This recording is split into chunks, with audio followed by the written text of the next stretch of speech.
In many ways, Revelation can be seen as a book of books, and at the throne room of God, we see a very important book. But what's more fascinating than the book itself is the idea of who can and cannot open it and even look upon it. We'll talk about this book on this week's episode of Revelation Unveiled on Faith by Reason.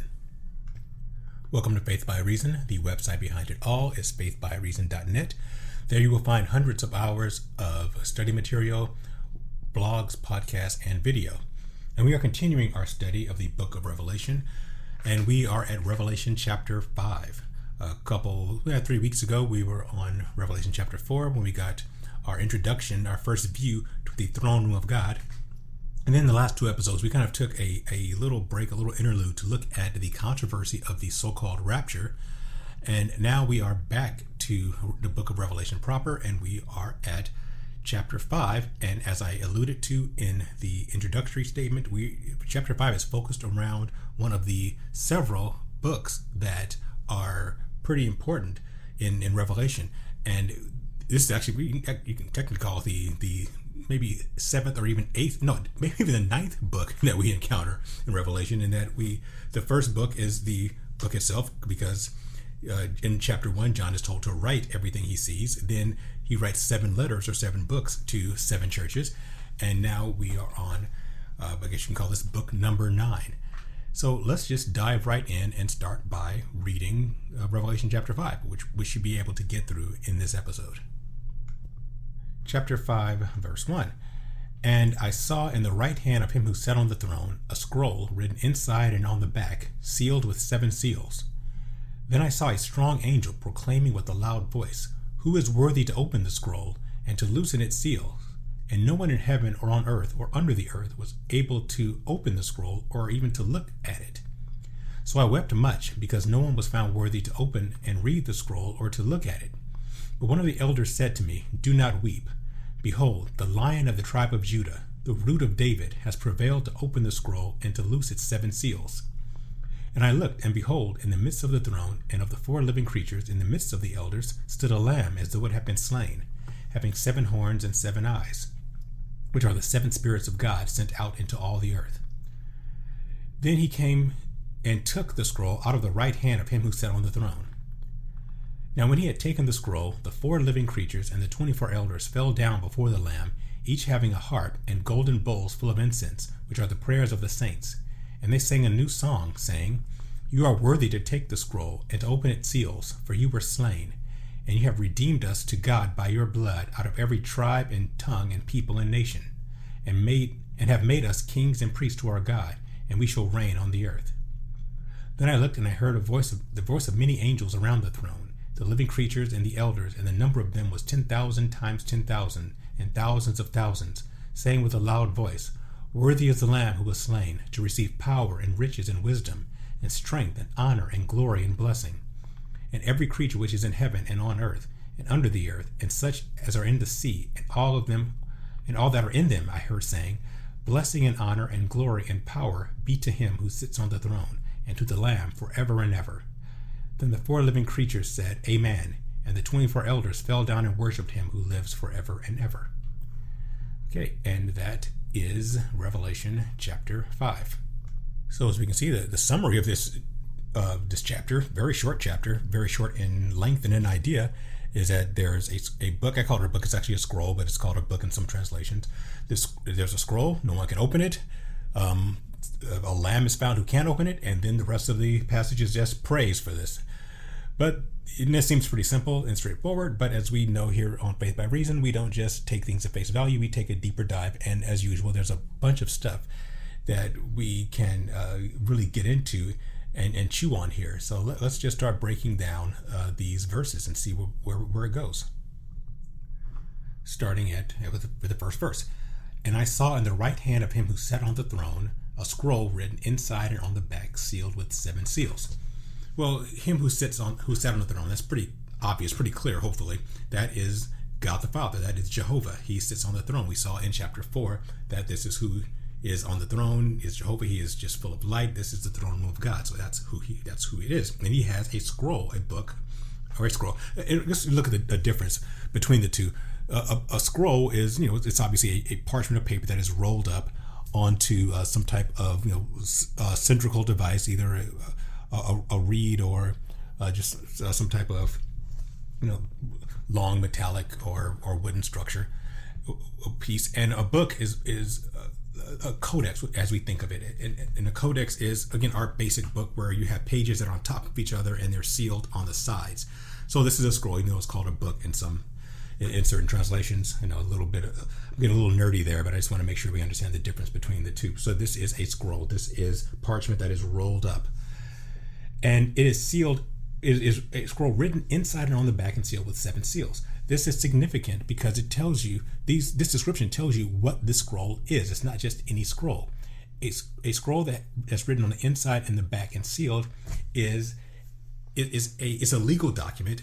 More specifically, it is a deed of trust and or a last will and testament. And why is it written? And we know that because it's written inside and on the back. Why? Because what's written inside is the actual description of the property that's being transferred over, or the description of the will. When someone passes away, they leave their will and they say, well, this person gets X, this person gets something else, so forth and so on. That's written inside. On the back is written the instructions for executing the will or executing the title deed. So if this is a title deed, I believe it's actually both. I believe it's a title deed and it's a will. And on the back is written the instructions for execution, the instruction for how whoever gets this title, this land title, how it's transferred to whoever gets it, or how the will should be carried out. And so written on the inside, on the backside, means that it is, again, a legal, some kind of legal title. Someone is bequeathing something to someone else, land or whatever other property. So that's what this is. This is a deed of trust or a will. Sealed with 7 seals. Well, that term 7 we see throughout the Bible. It means completeness. We call it perfection, but I'd like to use completeness because the proper translation of the word perfect is complete. It doesn't mean good, because as we'll see later down the road, Satan, the devil, the great dragon, has 7 heads. Well, he's not good, so 7 does not mean perfect goodness. It means complete. He is completely evil, and that's why he has these. That's why the Satan is depicted in 7s. So 7 just means complete. This means this is a complete deed to. So whatever this is a deed to, it is complete. And I believe that this is the title deed to the planet Earth. That's going to become more clear as we see the effects when this scroll is open, but just put that in your mind right now. This is the title deed to the earth. Whoever has this has legal claim to the earth. Verse 2, and then I saw a strong angel proclaiming with a loud voice, who is worthy to open the scroll and loose its seals. So that's basically asking a question. Who is worthy to take the title deed of the earth? And who owns it, basically? Now, as to why the earth has a title deed, and as to why it's currently in the possession of God, we'll get to that in a second. Let's just read a couple more verses. And no one in heaven or on earth or under the earth was able to open the scroll or look at it. And technically, that look at it means look inside of it. It doesn't mean that you couldn't look at it. Obviously, John was looking at it. Everyone saw it, so you can look at it. But when that term look at it means look inside of it. No one was able to loosen the scrolls and actually read it. No one is worthy to take title deed to the earth. Now, why is that? Did someone ever possess the earth and have title to it at some point? Because even as God holds it, it's rolled up. No one is currently possessing the earth as of this moment in time, and this is the future. We see that this is after the church age. We're still going on that trajectory. So up till the future, let's say that the church is raptured tomorrow, then this scene is showing that no one has control over the earth, not even God, at least not legally. But that wasn't always the case. We know that in Genesis, we see in Genesis chapter 1 and 2, God originally gave control of the earth to Adam. He commanded Adam. He said that the earth is yours. You are to subdue it. You are to it's yours to take over and to rule. But what happened? Adam relinquished that right at original sin. When he fell, he gave up the right to the planet Earth. Now, there are many who say that when he gave it up, he gave it over to Satan. Well, no, that's not what happened. Obviously, because if that were the case, then Satan would have the title deed. He doesn't. What happened is that when Adam sinned, the earth was just kind of up for grabs, and Satan has active control over it because he basically has the most power. Now the earth is in a state of basically a chaotic state now. No one has complete control over it. There have been nations and empires that have come and gone, but no one has ever completely controlled the entire planet. Even the so-called world empires, Babylon and Greece and Persia and Rome, they've controlled a good portion of the earth, but no one's ever controlled it from pole to pole, the entire earth. It's never happened. In fact, if you go back to the series on what I call Know Your Enemy, when I talk about the Satan, fallen angels, and these territorial spirits, they all have a certain amount of control. In Deuteronomy 32, we see that when God divided the nations after Babel, he put certain angels, or Elohim, and again, Elohim does not mean God as we think of God, not God the Father. Elohim really means someone who dwells in a spiritual realm. God is called an Elohim, not because that's his title, but because it's basically it's a designation of basically residency. God is resident in the spiritual realm, so he is an Elohim, and all the angels are also resident in the spiritual realm, so they're also called Elohim, not because God the Father refers to other angels as gods. You have these fallen angels. You have the gods of the Amorites, or the Hittites, of the Amalekites, so forth and so on. They're still called gods, and that word God is Elohim. But these different Elohim were given a designation over the other 70 nations that God divided the earth into. So there's been angels, angelic beings, Elohim, who have had authority over a portion of the earth, but no one has ever possessed the entire earth, not even Satan. I mean, to put it in terms that we can understand, Satan kind of has squatter's rights. You know what a squatter is? As if someone builds a property and a home, and they abandon the home for whatever reason, and then someone sees, this house is abandoned, I'm going to come and live here. Well, they're living there, but they don't own it. They're considered squatters, and whoever legally owns the property can come in and evict these squatters because they don't own it. Well, that's the same thing with earth. Right now, Satan has squatters' rights over the earth because it's not in the possession of man anymore. Adam gave that up. It's not in God doesn't have possession of it legally, because you can see by the scroll here, he hasn't opened it. He has not taken possession of it. So Satan and his fallen angels kind of have squatters' rights, and they're going to get evicted. And we're going to talk about that when we get to Revelation chapter 8 and 9. But where we are now in verse 3, no one in heaven or earth or under the earth is able to open. So no one is worthy to take legal possession of the earth. No one in heaven, that means no other angels, no other Elohim. That means no one under the earth. Who's under the earth? That's fallen angels and Nephilim, who are the offspring of the mischief that happened in Genesis chapter 6. I'm not going to get into that right now, but they're also spiritual beings. They can't open it. So no one is able to open it or look upon it. Okay, in verse 4. So I, being John, I wept much because no one was found worthy to open and read the scroll or even to look in it. Now that word wept, that phrase wept much, actually means sobbed convulsively. So this is he is seriously crying hard here. So that means this book is very important to him. Why? Because John realizes that someone needs to take possession of the earth in order for God's will to be fulfilled, in order for the final kingdom to come in. These are things that John has been waiting for, that all Christians are waiting for, that all of earth is waiting for. It can't happen until someone takes ownership of earth. And the fact that no one in the earth, under the earth, in the heavens can take it, John feels is hopeless. Verse 5, but one of the 24 elders, who I believe are the church, and we'll get into them in a minute. We talked about it in chapter 4, but we'll talk about it again soon. One of the elders said to me, do not weep. Behold, the Lion of the tribe of Judah, the root of David, has prevailed to open the scroll and to loose its seals. Well, this is very interesting because of the titles that the elders give to this person who we're going to see in verse 6. The Lion of the tribe of Judah, the root of David. Now, spoiler alert, we're talking about Jesus here. But these are very interesting titles because they are very, very Jewish. The Lion of the tribe of Judah. That is a Jewish term for Jesus. The root of David, a very Jewish term. Because in the end of the book of Genesis, when Jacob, the patriarch, was giving a prophecy over all of his sons, when he gives a prophecy over Judah, who was a royal line. Judah's descendants were the kings of Israel. Judah is called a lion's whelp, meaning a child of a lion. This is so basically, but however, Jesus is the lion of he's a grown-up lion, the adult lion of the tribe of Judah. So he is if all the physical descendants of Judah are kings, well, and they are lion cubs basically, the adult lion is the ultimate ruler of Judah, and of course he's called the root of David. David is the ultimate king of Israel. David is the most decorated, the most beloved king of Israel. So Jesus is not only the descendant of David, he's also the root, the originator of David.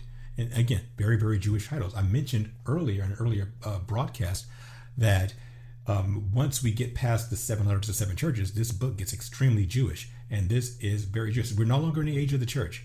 God is not dealing with the world through the church anymore. He's now dealing with the world through Israel. And we're going to talk about that actually quite a bit in the next episode when we preview the period of time called the Tribulation.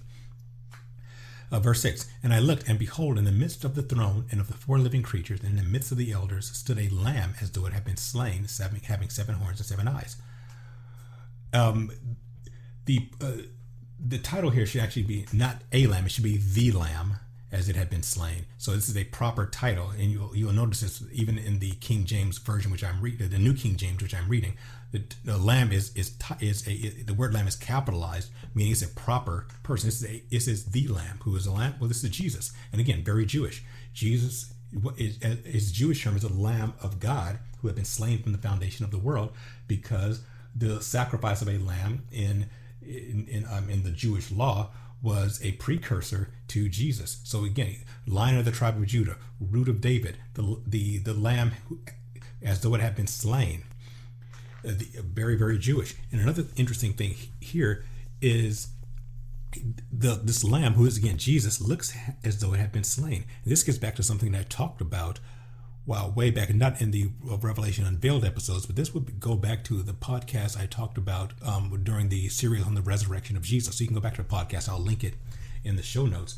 I talk about the fact that after Jesus' resurrection, there's an interesting pattern that happens where Jesus appears to several people who knew him very well. He appears to Mary Magdalene. He appears with disciples, his very close disciples.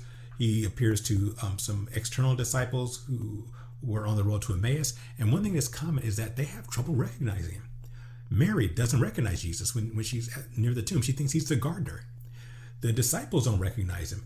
They say none asked who he was, knowing that it must be Jesus. And when Jesus appears in the upper room, they think he's a ghost. People have trouble recognizing him. And I think the reason is that he kept all of his scars from the brutality of the crucifixion. We focus on the 2 scars that the disciple Thomas talks about. He says, I won't believe that Jesus rose until I put my fingers in the nail prints in his hands, and I put my hand in the spear print in his side. So we know that Jesus kept those scars, that he in his resurrection form, his resurrection body, he still had the nail prints and the spear print, the spear wound.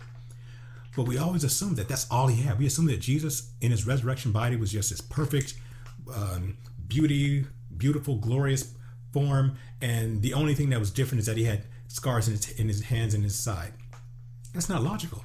If Jesus kept the scars of his hand on his hands and in his side, wouldn't it be logical that he kept all the scars, the brutality of being beaten senseless, of having his beard ripped off? In the book of Psalms, it says that they plucked his cheek, meaning they tore off his beard, which would have tons of scar tissue, and that even in one of the prophecies of Jesus, it says he was marred more than any man, even more than the son of a man. It's more than the son of a man. Basically, he was beaten so badly he was not recognizable as a human being. And I'll put that verse in the show notes as well. I'll just link to that entire episode, and you can listen to it for yourself. But the point is that when Jesus came back, he kept all his scars. He would have looked really, really brutally beaten, healed. But he still had the scar tissue, just as he had the nail prints and the wound in his side. So I think that's what John is saying here. He sees the lamb as it had been slain. Jesus looks like he did when he was slain. Having 7 horns. Horns are authority, and 7 horns means complete authority. So Jesus has all authority. and 7 eyes, which are the 7 spirits of God sent throughout the earth. And 7 eyes means he sees everything. It's a declaration of God's omnipresence. In verse 7, and he came and took the scroll out of the right hand of him who sat on the throne. So Jesus has the authority to take the scroll. So he is the owner of the earth. Why? He won it at Calvary. He undid Adam's original sin. We talked about that quite a bit in the series on Jesus. You can go back to that in Faith by Reason and look at our entire series on the Redeemer, on Jesus, and how he undid Adam's sin. Adam originally, as I said before, had authority over the earth. He had legal authority. He gave it up when he sinned. Jesus did the opposite of Adam. Instead of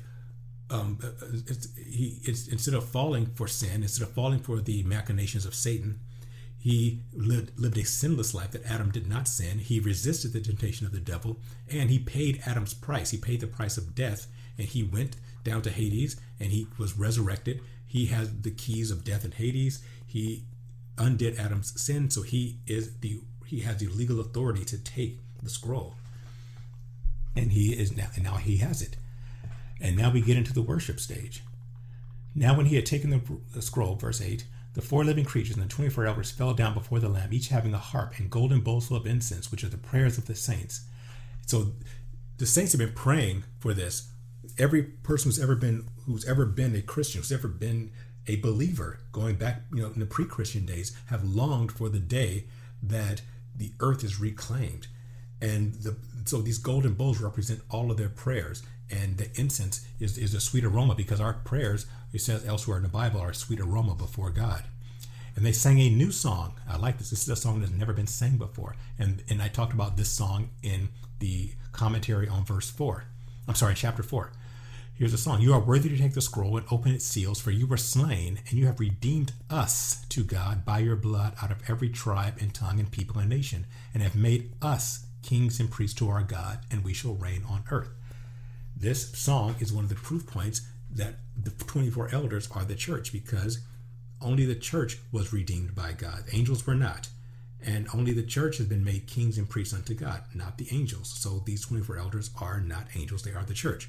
Now, to be fair, the majority text and the Textus Recepticus of the Church of Alexandria do not make this a personal pronoun. They don't say redeemed us and made us kings and priests. It says redeemed a people and made them kings and priests. So that is another possible translation, but I don't think it fits when you look at all the other evidence that the elders represent the church and that the church is in heaven. We talked about those proof points in chapter 4, so I'm not going to go into that, but I think there's strong reason to believe that the proper translation should be he redeemed us and made us kings and priests, and the us are the 24 elders who represent the church. But I mean, if you don't agree with that, if you tend to side with the majority text or the Textus Recepticus, that's perfectly fine, because this verse isn't the only reason. The song is not the only reason I believe that the church is in heaven. I gave other reasons as well, but I believe this is a strong reason. Verse 11. And then I looked and heard the voice of many angels around the throne, and living creatures and the elders, and the number of them was 10,000 times 10,000 and thousands of thousands. That basically means innumerable. That's John's way of saying there's so many creatures and angels and beings here, I can't even count them. They sang with a loud voice, worthy is the Lamb who was slain to receive power and riches and wisdom and strength and honor and glory and blessing. So they're basically all of heaven is erupting into praise, because this is something that's important. This is big. I mean, we're making sure that a fine point is put on this. I think it just should be very, very clear that this is a big, big deal. This is the culmination of everything that God began. Revelation is the end of the book. The book began with the fall of man, and this book cannot end. This conclusion that everyone's been waiting for thousands of years cannot be concluded until the earth is reclaimed. And so that's why all this praise bursts out, and it is spectacular. There's been no equivalent of this level of praise in all of history, maybe since even before creation as we know it. 13. And every creature which is in heaven and on earth and under the earth, such as are in the sea, and all of them and all that are in them, saying, blessing and honor and glory and power be to him who sits on the throne and to the Lamb forever and ever. So yeah, every creature. So this isn't just the sentient beings like angels and the 24 elders who are the church and all the other entities in heaven. This is also every creature, every animal on earth. They all are praising God. Why? Because as Paul says in Romans, all of creation groans, waiting for the revelation of the children of God, waiting for the time when the earth will be redeemed. So it's not just human beings who are waiting for the world to be redeemed. It's not just the angelic beings who want the world to be redeemed.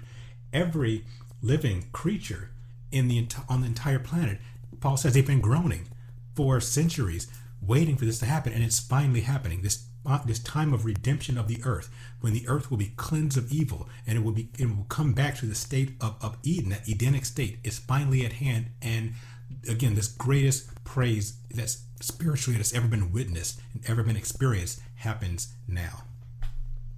14.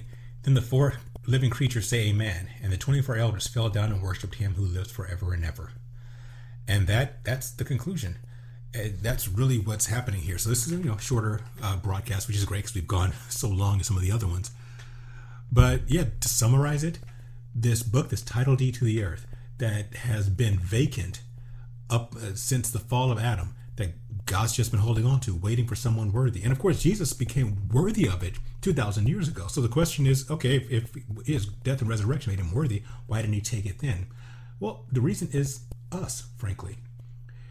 He was waiting for his bride, because when Jesus left earth, when he ascended, he didn't ascend to do the reclamation project that's going to happen here in Revelation. He ascended to build a place for his bride. The Gospel of John, chapter 14, I go to prepare a place for you, and I will come again and receive you into myself. So for the past 2,000 years, Jesus has been preparing a place for his bride, waiting for his bride, us, to be ready. So the only thing that has held Jesus back from finally coming and claiming his title deed to the earth has been us. He's been waiting for his church to be ready, and it's taken us at least 2,000 years to be ready for him to come and claim us. So obviously when the church age ends and he comes and claims his bride, and the bride now lives in the Father's house, now he can take possession of what he won on the cross, what the earth has been waiting for. And that just results in this massive explosion of pent-up celebration that's been waiting to happen for 6,000 to 10,000 years, depending on how long you believe we've been on earth since the time of Adam and Eve. I'm not going to get into that, but it's anywhere between 6,000 to 10,000 years. We've been waiting for it, and it's finally happened. And now, in order to reclaim the earth, it's got to kick out the squatters. Remember I said before that Satan and his minions, and that includes his human minions, not just the spiritual ones, have been squatting on the earth. They've been in control of it. All the world empires that I mentioned before, and even to this day, all the evil that infests the world. Because if you look, the earth is not currently being ruled by good men and women.